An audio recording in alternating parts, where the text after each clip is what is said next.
Hello and welcome to Stylist Chats with Creatives. Today on the podcast, I'm speaking to Tom Cockerill. Tom is East Midlands based and he's a food stylist for TV, ads and photography. And he also runs the Woodrow Photography Services website, I guess is the right word? Yeah, Business? yeah. Because Painty thing. Painty thing. That's how come I know you, is from somebody else ordering a surface from you. And I remember seeing it, it was unpacked, and I was like, holy shit, who's done this? This is incredible. And they were like, it's Tom. And so that's how come I found you. And I was like, these are insane. Oh, that's always good to hear. I'm actually picking bits of paint out my fingernails at the moment. So yeah, I do a lot of painting. Backgrounds for photography, which is connected or came from my job as a food stylist. I kind of realised that backgrounds are a kind of a product that people use, and it's been kind of my side gig for the last about seven or 8 years. Kind of fluctuating between whether my styling is my side gig or the backgrounds are my side gig, depending on order levels or demand for my styling work. There's quite nice that they go quite well together, actually.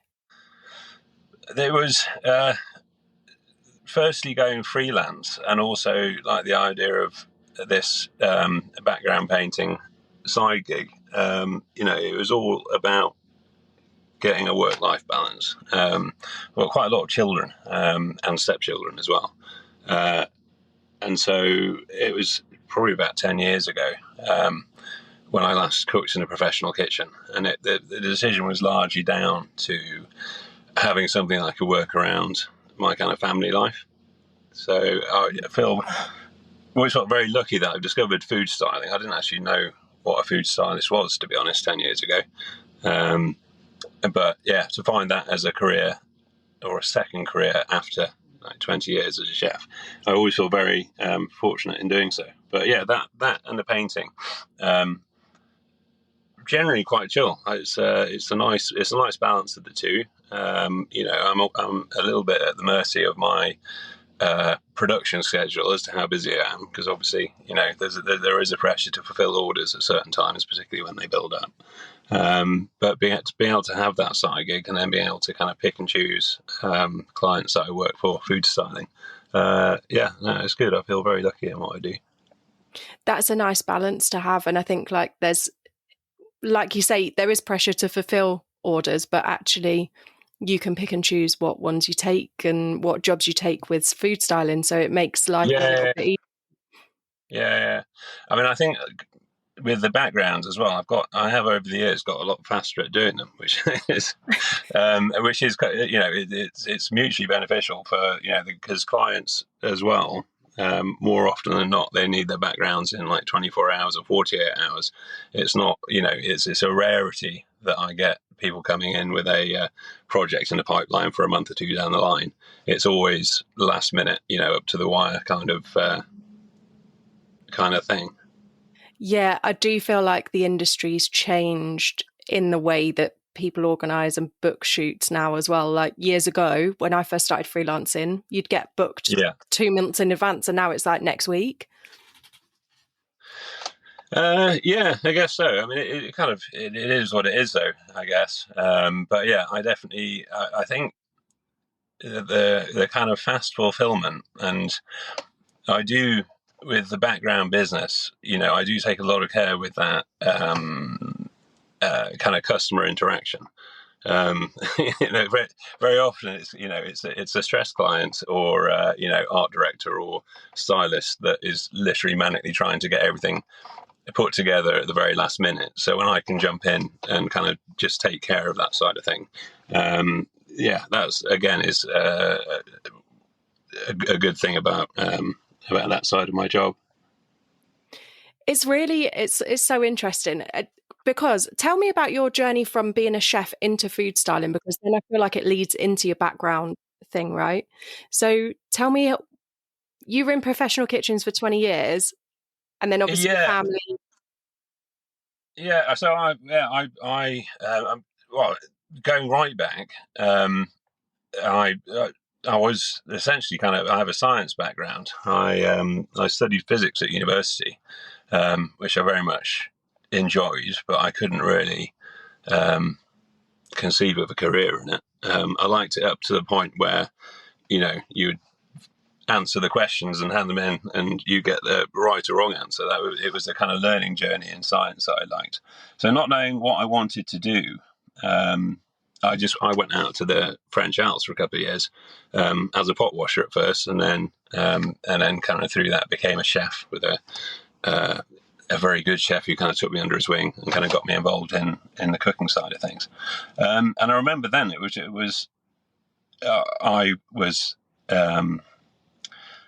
was struck by going from not knowing what I wanted to do to realizing that I could cook food for people and get paid for it. And I just thought that was the best thing in the world. Over the course of the next 20 years, I had a couple of restaurants for a long time, for about 14 of those years.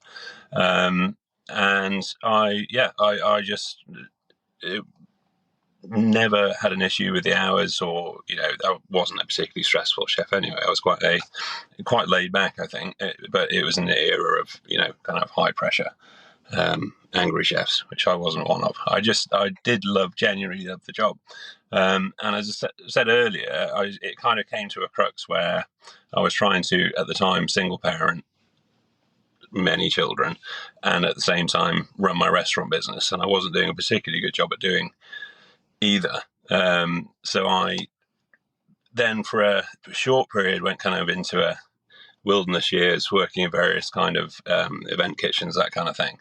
And then I had a photographer friend who was local to Leicester. I kind of knew through my restaurants. He'd done a few photo shoots and stuff in there.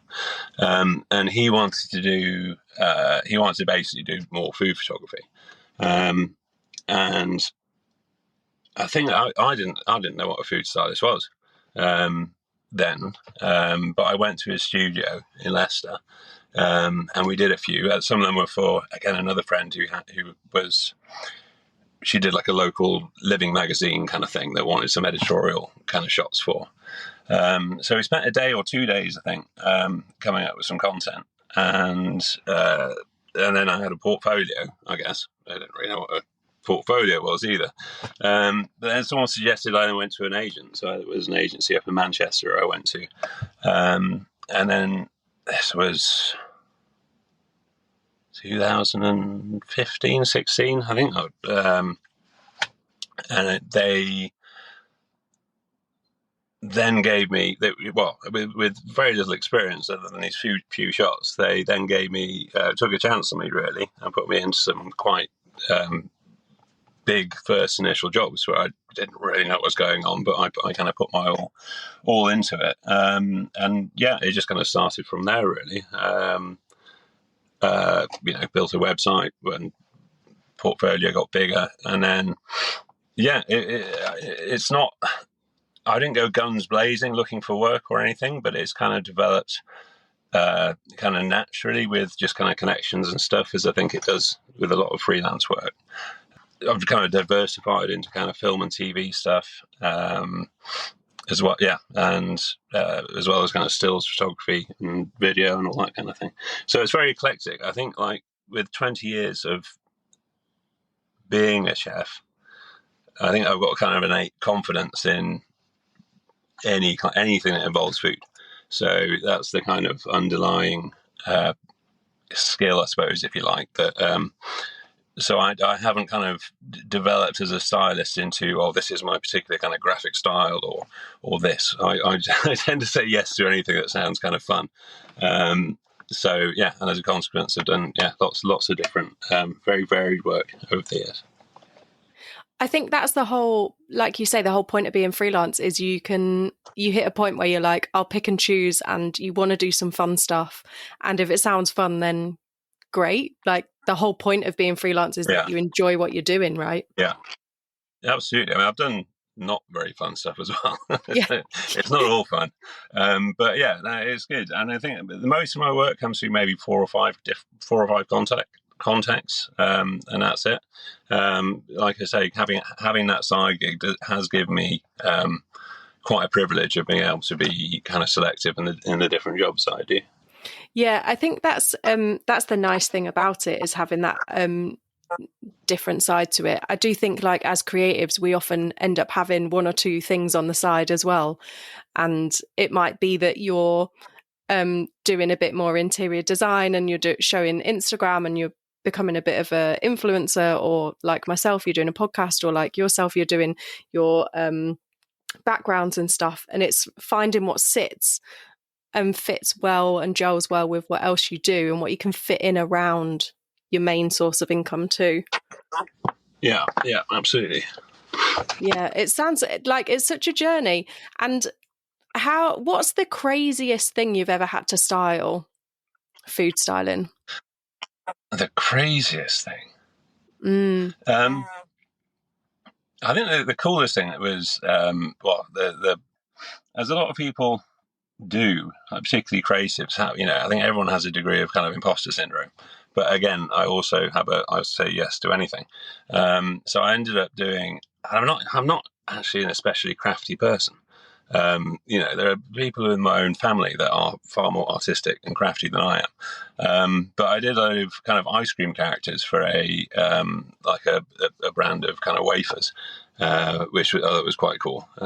Which was essentially just modelling like little creatures and stuff out of fake ice cream. But yeah, I think creativity is kind of essentially it is basically playing, isn't it? I think Yeah. I was thinking about this last night out of this podcast, but I think like I've always been quite hedonistically driven in terms of my kind of career path. I didn't really know what I wanted to do, but I just wanted to do something I enjoyed. So I went to the mountains to go snowboarding because I knew I liked to do that, and then found chefing, and I knew I liked to do that. I think particularly in a creative kind of jobs, it is. I think everyone. I'm not, like I say, I'm not the most artistic person in my family, but it just happens my career has taken me in that kind of creative direction. But I think, everyone essentially has that innate creativity in them, because it's basically playing, isn't it? And I think, as you kind of advance down your career, different career paths just involve less and less of that playing, or more and more of it. So again, I do feel lucky that I just, I was going to say doss around, but that my job is, as silly as it is. I think the ice cream characters thing kind of stands out alone in that, like, I don't know, 20 years as a chef, and the background in physics, and here I am sculpting like a little forest creature out of ice cream. But yeah, it's not a crazy thing, but just just seemed very an abstract example of the random jobs that I end up doing. Yeah, I think you're right. Like, our jobs aren't that serious, really. We get to play and just go and find ways of composing things, and making a nice picture, and decorating. I'm assuming you've decorated a lot of turkeys, and like, making stuff look fancy and nice. And it's just, you're right, it is just an extension of play, really. Yeah, no, it is. It's a cool job. So from your food styling, how did you start the backgrounds? Were you just like, oh yeah, I need to create something for a shoot, and is that how it started, or was it a different way? Pretty much exactly that. As I remember, I think it was one of the first jobs that this agency up in Manchester gave me. It was for creating some supermarket recipes for like a local supermarket up there. I think it was around the time of the Rio Olympics, so 2016. So I created a set of 4 kind of Brazilian themed recipes, and then, I guess in quite a cliched styling way, made some, I think, from old scaffolding panels, some kind of brightly coloured Flabella slum style backgrounds to go with it. So they were probably the first backdrops that I made. But then kind of seeing at that photo studio a whole selection of backgrounds. They had old wooden doors and some that looked like they'd been custom made and everything else. I would start to, as part of my, day rate or whatever, here's some, make some custom backgrounds for shoots that I would go on as and when they were required. And then kind of saw that was a product and people actually did buy them and everything else. And then initially kind of starting from home, lift on the kitchen table, literally after the kids have gone to school, cleaning the breakfast away. Would make them from home, had some custom packaging made and a website. And also through Instagram, I guess, is where a lot of the first initial sales came from. It's obviously it's quite a useful channel for selling backgrounds on, because firstly it's where people see them, but then when they get the backgrounds, they make content that then goes on. So the user generated content stream is quite natural. And so, yeah, it was, I guess, from that Brazilian Olympic shoot is the kind of where it started. I remember being doing a little bit of kind of background research, as it were, and then speaking to similar companies, not in the UK, and looking at what they did and everything else, to kind of develop the range and the website into a kind of a more of a commercial venture. I remember the name Woodrow Studios as well, kind of plucked out of the air. Like Woodrow just kind of seeming kind of strong and, I don't know, regal almost. And then the studios bit to kind of imply that I had multiple studios rather than the kitchen table that has still got the breakfast detritus at one end of it. But yeah, then about 5-6 years ago, I got a studio space in Leicester, which it's where I've been since then, which is much bigger than my kitchen table. But basically, it's the kind of the now kind of creative painty zone, which works really well. It's like a small industrial estate just outside the city centre. It wasn't when I moved in, but now, not to say that I'm part of the reason for it, but it has since become quite a creative little part of the town. There's a cool little kind of graffiti shop next door that also kind of organise a big international street art festival called Bring the Paint in Leicester, and they're the guys behind that, as well as kind of other artists and bits and bobs going on. So it's quite a cool little part of town. That sounds really cool. You've just reminded me and my husband went to Amsterdam and went to the Straat Museum, which is all graffiti artists and like huge piece of work. Like I couldn't even 20 meters wide by about 10 tall, probably, in this huge like old shipyard building. And it was just insane. Graffiti artists are a different breed, aren't they?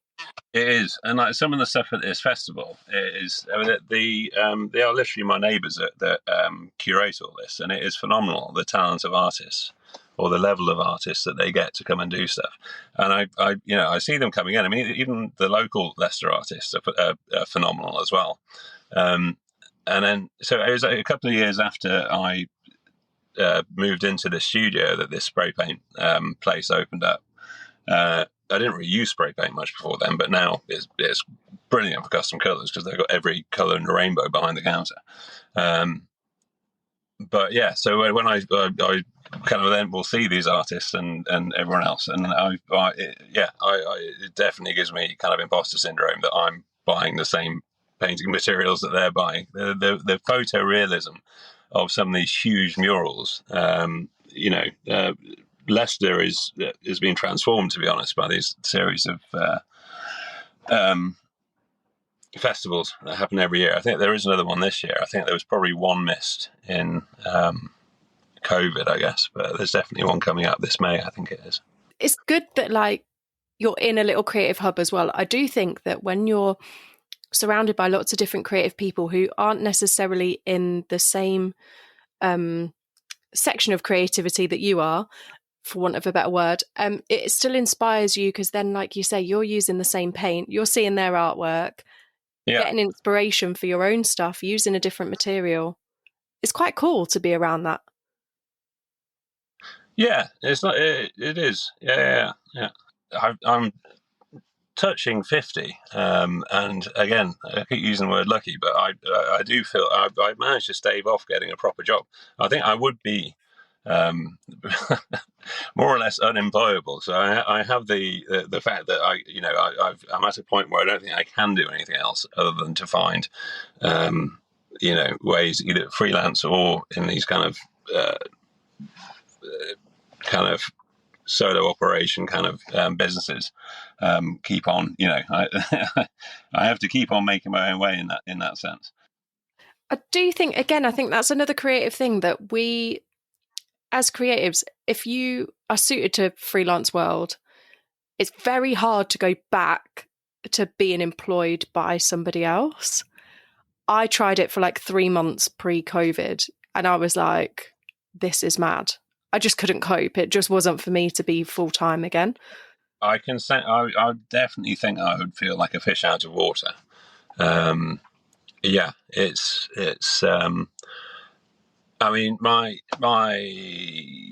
girlfriend's, no, fiance, sorry, works works in the creative industries too. She's a badass ad exec now in London. But she has, she's always had the the equivalent 9 to 5, not 9 to 5, but the gone down the kind of non-freelance route, Yeah. and likewise, I think kind of feels the same level of terror about moving from that into the uncertainty. But I guess it's actually in a relationship. It's nice to have a foot in both worlds, I guess. Yeah, we're the same. My other half's a full-time truck driver, and Yeah, like his shifts are a bit, truck driving, the shifts are long and they are different. However, if I get a random like Wednesday off and he's off, we almost have like a Saturday. It's yeah, our Saturday essentially. But it is good to have that teamwork, I guess, isn't it, really? To have that constant, and then our jobs can be such a roller coaster that sometimes you're really busy and then sometimes you've got nothing, and like sometimes you're turning away loads of jobs because you're super busy, and then all of a sudden you've got nothing. And so it's nice to have that constant, and just yeah, like, yeah. Absolutely that.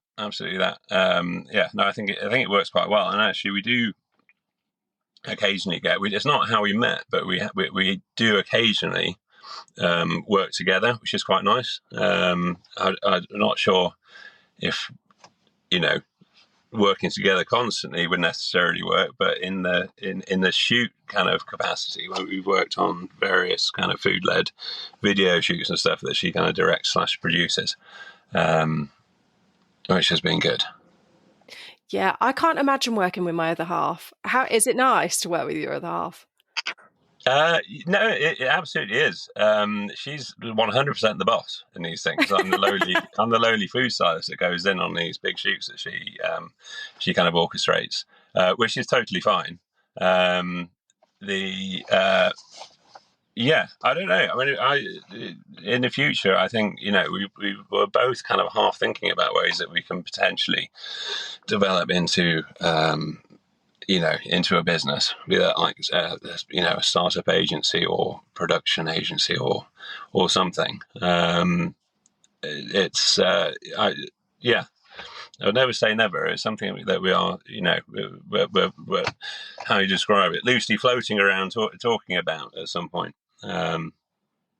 Yeah, I think again, as creatives, fling ideas out and see, we chat about it quite a lot. My husband gets fed up of me talking about ideas, and then 2 months down the line, he's like, that idea you said back in December, are you going to do anything with it?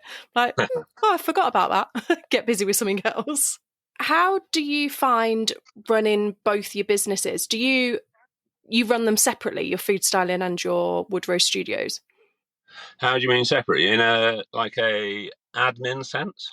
Yeah, are they kept completely separate, or are you combining them? No, they're all mashed together in a murky. Yeah, no, it's all under the same umbrella. So in a financial sense, it's my accountant merges my sales my freelance work and everything else.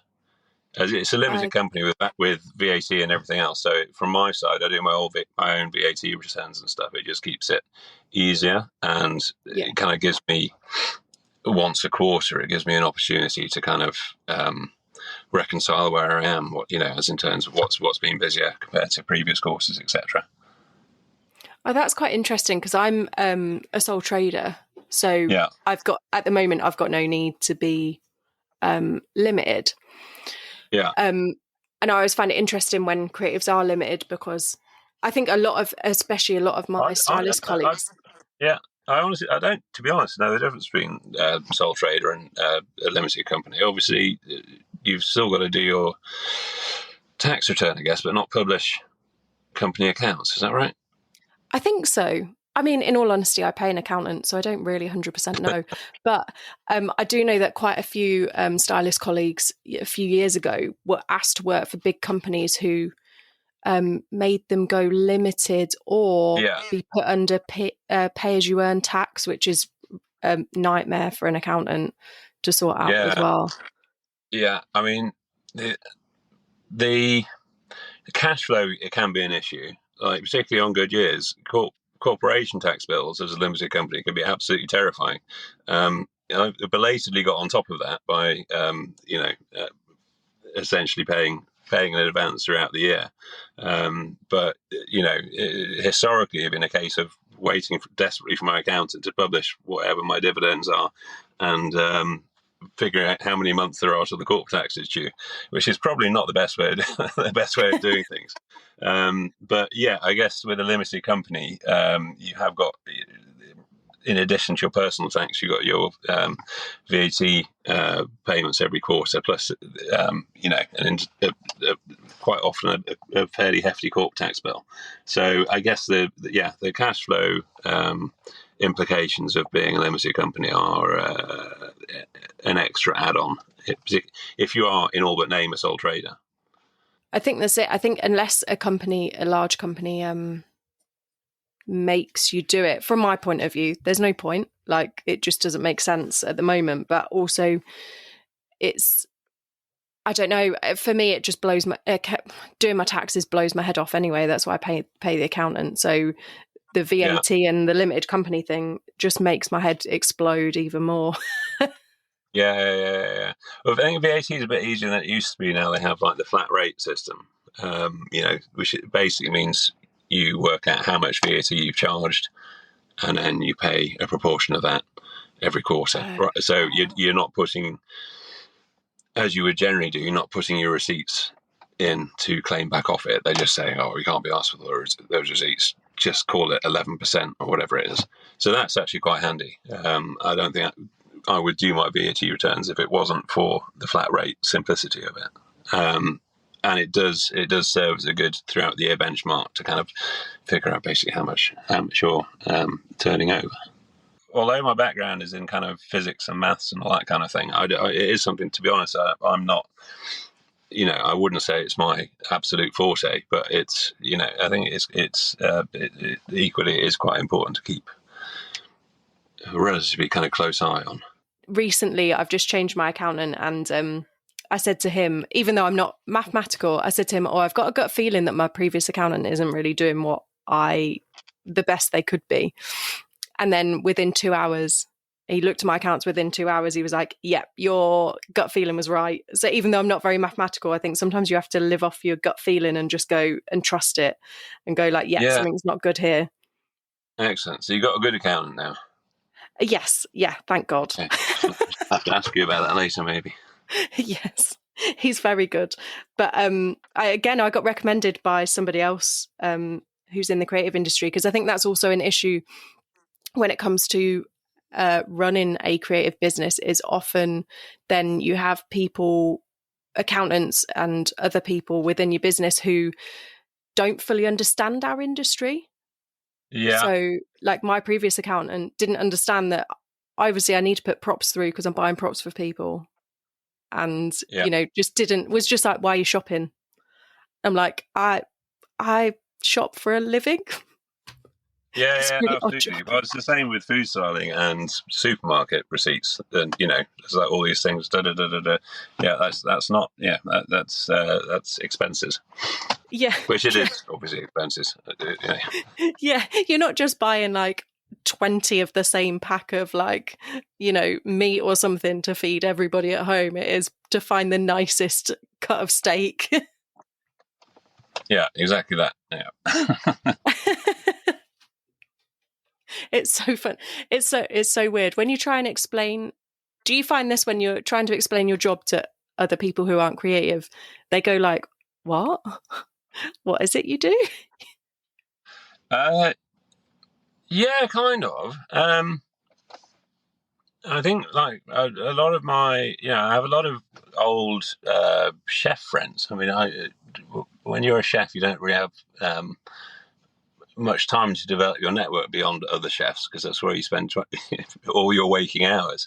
But no, I've got a lot of kind of old chef friends from back in my chef's day, and a lot of them have kind of express interest in what I do, and a few, I do get asked occasionally, how they can kind of get into it because a lot of chefs don't want to be chefs anymore. After it's a fairly widely publicised kind of staff pricing issue since COVID, when chefs realised actually not being in a kitchen 24/7 is there's potentially something to say for that.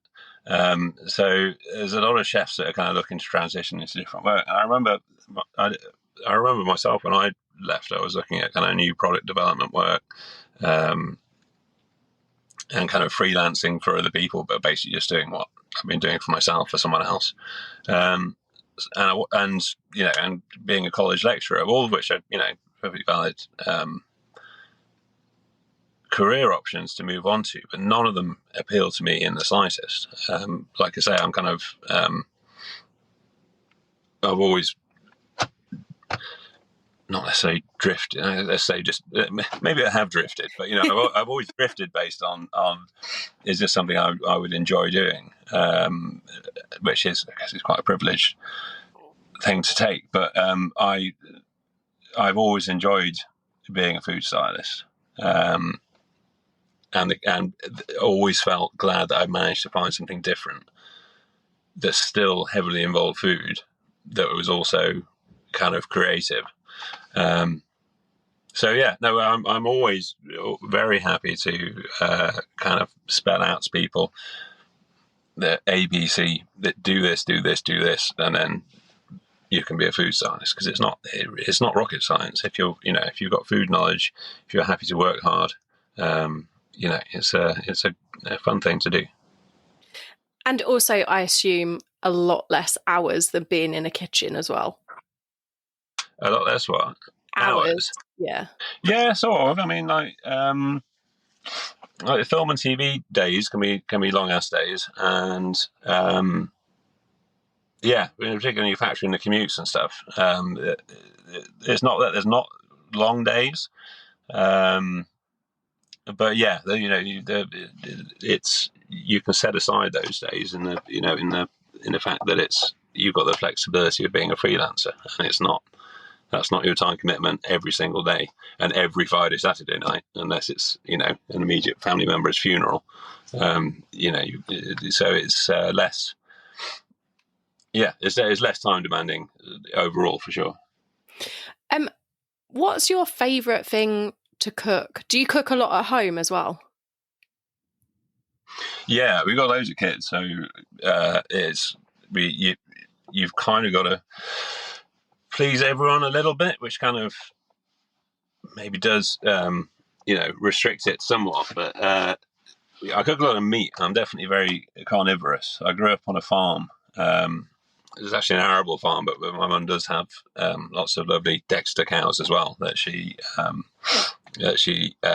originally got this herd to supply my restaurant, but now they all had lots of cow babies, and now there's bloody loads of them. So they all go down to to various restaurants in London and stuff. But try and get some of that when I can. But yeah, in terms of a favorite thing to cook, I've always been very meat led. I like looking for mushrooms as well. That's one of my other pastimes, mainly in the summer, autumn, out walking with the dogs, basically just looking for mushrooms. Quite a trendy thing to do now. Again, back in my restaurant days, I had a guy that used to forage for me, and then he took me out, started taking me out and showing me kind of, his spots and identification techniques and what have you.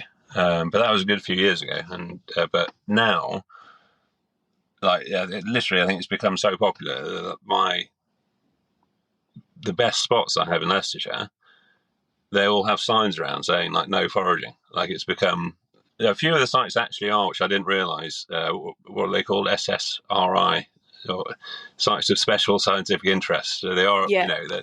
there's a reason there's so many mushrooms growing there, which is a fair cop. To be fair, I think those areas should be left alone. Now, the combination of dog walks and looking for mushrooms is my default if I'm not working or with the children. Sometimes with the children, but the children quickly cotton on that a dog walk is essentially a mushroom walk, and we'll be out in the woods for about 4 hours. So So they just go, no, we just want to walk for half an hour, not like. yeah, I have to be more cunning to kind of trick them into it these days. Yeah, they've rused me. That's funny. The only thing I've ever only foraged for is wild garlic, because near where we used to live, there used to be tons of it. So we used to forage like quite a bit, make like wild garlic hummus and stuff like that. I think the mushroom foraging scares me a little bit, because I know for a fact that I'd probably pick one up, be like, oh, this looks good, think it was a non-poisonous one, and then cook it and be like, oh shit. Yeah, absolutely. I mean, they are. I mean, they'll kill you. They will like liquefy your internal organs, and you'll die a slow, painful death. I mean, who likes mushrooms that much? Absolutely. It's I absolutely agree on that front. But equally, I think there are plenty that are just cannot be mistaken for anything else. So there are a lot of I imagine, are perfectly edible mushrooms that I will just walk past because I'm not 100% on. But then others is like, this just couldn't be anything else. So they're kind of safe to pick. And so once you've got a clutch of those, you can go out on any day at the right time of year and just get a basket load, which is great. And I got a dehydrator last year, which is brilliant. So now I have a collection of jars that are all labelled with a little Dymo label with the different varieties on my shelf, which I quite like. I don't know if we're ever going to eat them. So the idea of foraging is kind of I guess about the discovery as much as the eating sometimes as well. Yeah, and it must be quite cool to find like a new mushroom that you've never seen before, or like even if you're just taking a picture of it and identifying Oh, I it at love a it. later date. It's like nature's own Easter egg hunt, and I can literally. It's fortunate I have dogs, otherwise you just look like a weirdo in the woods. But I'm parked in an Aldi car park at the moment, which has got all this wood chip around it, because right now is the time for morel mushrooms, and that is the only mushroom that I've been hell bent on finding that I've not once discovered in the UK yet. But around about late March, April, particularly after lots of rain, which is right now, particularly around wood chip, recently laid wood chip, which is in this new Aldi car park. This is basically where they should be, but there's none here. I walked around twice earlier. So what are you going to do? Oh no. Gonna have to keep hunting. They'll just pop up, won't they, when you're least expecting it? You'll be going out to do like food shopping for a job and be like, oh my god, the mushrooms. Yeah, I mean, you look weird walking through the woods on your own staring at the floor, but actually walking around the Aldi car park at 8 a.m, walking around the border is it's probably just as bad, if not worse. And I bet you're without a dog as well, aren't you? I didn't have the dogs with me today, no. But what would you be walking a dog in an Aldi car park for? The locals must be used to you walking around with your stacks of mushrooms, though. Yeah.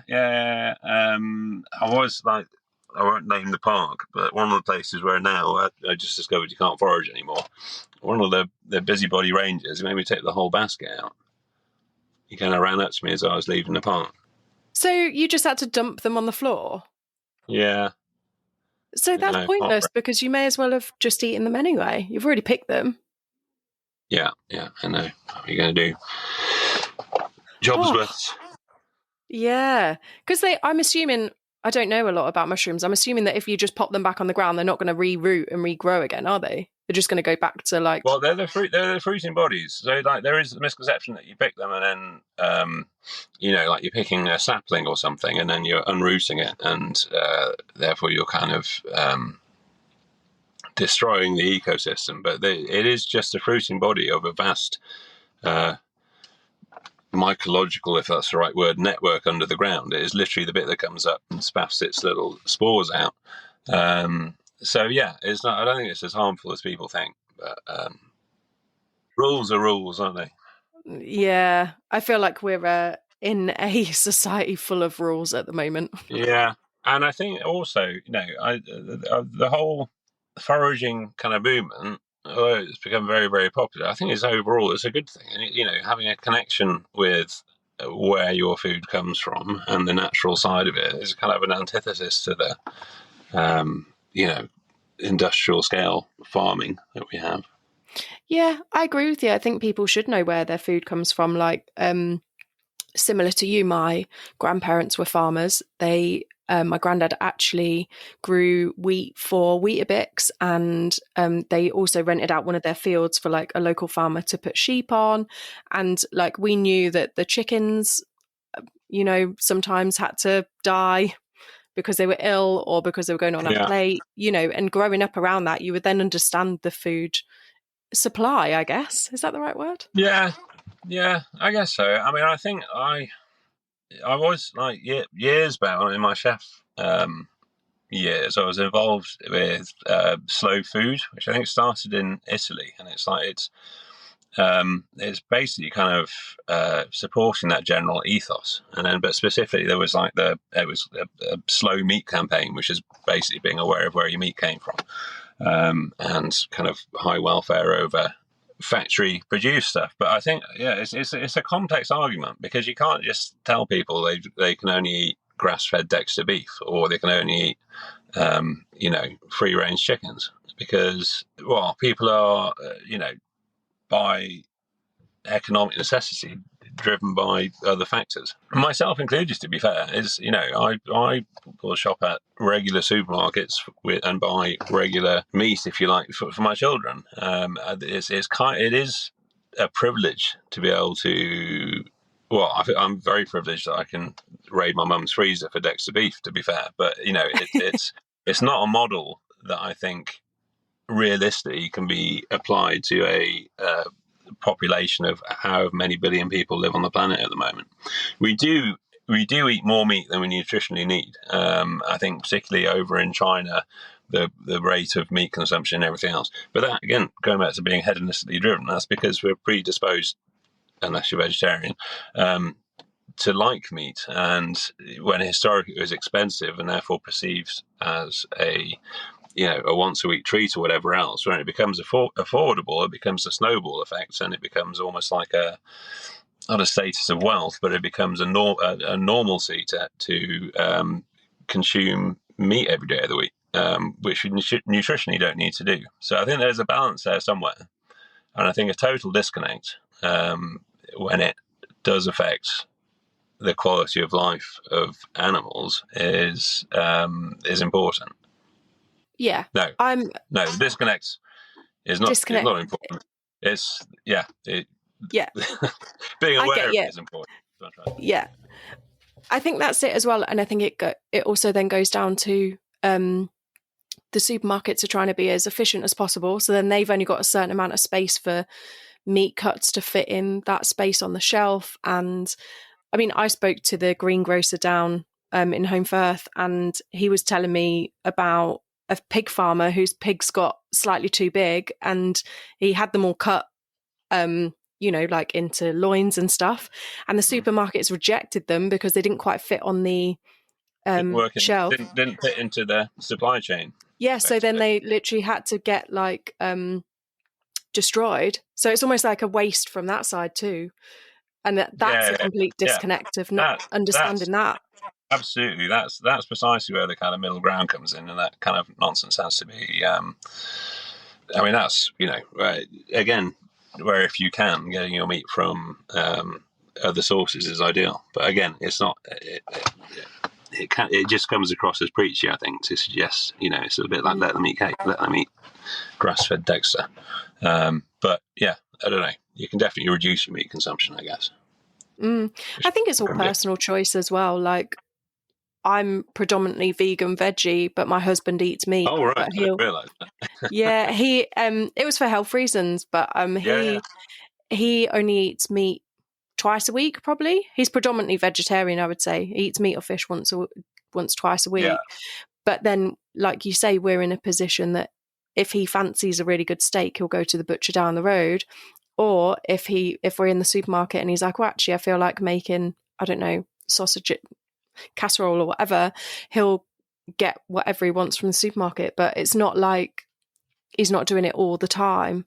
But I grew up predominantly with a meat and two veg family. It was very much like every meal you had a bit of meat and you had either your two sausages, a bit of chicken, bit of pork, whatever, and two veg and a bit of a cheap Tesco bread to mop up your gravy. But it's different now, though, isn't it? As well, like my son. I've got a son who is 16 now, and no joke, he lives off cereal, sourdough bread, specifically sourdough bread because he's quite bougie, croissants or pain au chocolat, and that's it. That's it. But 95% cereal. So no fruit, no vegetables. He's never eaten a piece of meat in his life. He might have been spoon-fed some in nursery, I guess. But yeah, has a very, very restricted diet. But yeah, no, seemingly he's still healthy and still alive, which is remarkable. it's the croissants keeping him It could alive. be, or mainly the cereal. He's very. It's not just any cereal either. He will. He's very nuanced in firstly the brand of cereal, and I've done blind tasting as well. He's not making it up. He can tell the difference he could probably name various kind of alternative brands of Cheerios because they're not all the same, as I've discovered. But also the age of cereal. So the cereal cupboard is well, there's about 3 of them, and they're all full of half-empty packs of cereal because once he gets halfway down the pack, they then become stale. He's obviously autistic as fuck, as a large swathe of our family, including myself, is. So it is a bit of an odyssey from a chef background, and the rest of the family are completely, on my page when it comes to the food and everything. So he's a bit of a anomaly, but easy to look after. It's basically like having a guinea pig or something. Just make sure he gets his Cheerio grains and he's fine. Yeah. That's funny. So, Tom, I've got one more question for you, and you can answer this in whichever way you want, really, whichever way you see it fits. But what inspires you? Oh, that's an open-ended question, isn't it? Yeah. Give me the context. This could be within your creativity, within your cooking, within just general life. I've had people say that they have the people around them inspire them, their environment inspires them. Some people say they like going to the art galleries and that inspires them. So it's in whichever way you seek inspiration. This is where one of my lengthy pauses will probably come in, I mentioned earlier. Again, this might be quite a bougie answer, but me and my fiance, we holiday very well together. We always seem to pick the right places and have interesting kind of slightly off the beaten track kind of places. And I think definitely having that time out. I'm overdue a holiday currently, which is probably why it's the first thing that sprung to mind. We're hoping to honeymoon in Italy over the summer, so I'm very much looking forward to that. And I think of destinations, particularly in a food sense, Italy is kind of up there. Like I think we're going to Liguria, or it's like a nature reserve within that part of Italy where they're famous for their pesto and focaccia and all that kind of thing. And I think just like the connection with food they have there, the regional, which to an extent we have in the UK, but it is that squared in Italy, which I don't think is a particularly big secret. But just going to places like that, just kind of what was the original question? What inspires you? Yeah. Yeah. So it's inspirational, just kind of, I don't know, a reassurance in, I don't know, people in the world that are doing it right. Then, going to, places like this place in Italy will be our third visit there because it is awesome. Would probably be my first go-to answer on inspiration. I like that answer. I've not had anyone answer saying travel yet, which is nice, because there is so much like culturally different as well. And even if you're going even up to Scotland, there's different cultural inspiration, and there's so much around you, isn't there, when you go traveling? Yeah. So I mean, we've been to like remote cottages up in the middle of the Argyll forest in Scotland. Again, we did spend a lot of time looking for mushrooms up there, but just the change. It's a change of scenery. In a rather than being specific about anything. Well, what I get inspiration from is just a solid change of scenery. The more dramatic, the better. I mean, going back to when I started chefing. The mountains, I very nearly didn't come back from doing seasons. I could have quite happily just spent the entirety of my life out there, because just where the mountains come up through the earth and they're just in front of you, I think is just, I never get bored of. The scenery, everything about the mountains is probably one of my first inspirations, and I'm going there on my stag in a couple of weeks, which again I'm very excited about. But I could never spend too much time in the mountains as a source of inspiration. Yeah, when we've driven through parts of Italy and Switzerland, the mountains are just so, they just absorb you, don't they? Because they're so tall. Like, we don't get mountains like that here. And they're just they're kind of inescapable, aren't they? I mean, you can. I don't know. I'm sat here now, staring at the back end, the arse end of an Aldi supermarket. And it's the contrast couldn't be more stark. I mean, I think if you squinted, the kind of contoured roof looks a little bit like a mountain, but it's, I don't know. You spend 99% of our lives in I always speak for myself, living in a satellite town of Leicester in the UK. But, we spend a disproportionate amount of our lives in uninspiring places. So I think I definitely seek out, just changes of scenery as an inspiration starting point. Yeah, I love that answer. I love it. Well, thank you so much for coming on the podcast today. I've really appreciated you coming on. I've really loved hearing about your journey into food styling and then surface designing as well. And it's just so cool. Oh, thank you for having me. I'm flattered you've thought to have me on. Thank you for listening to this week's episode. I hope you enjoyed it. Please rate, follow and share, as it really helps this little podcast out. And if you have found value in the podcast and you have the means to, I do have a Buy Me a Coffee link in the show notes. This will help keep the podcast going. Join me next week for another fantastic guest. Bye!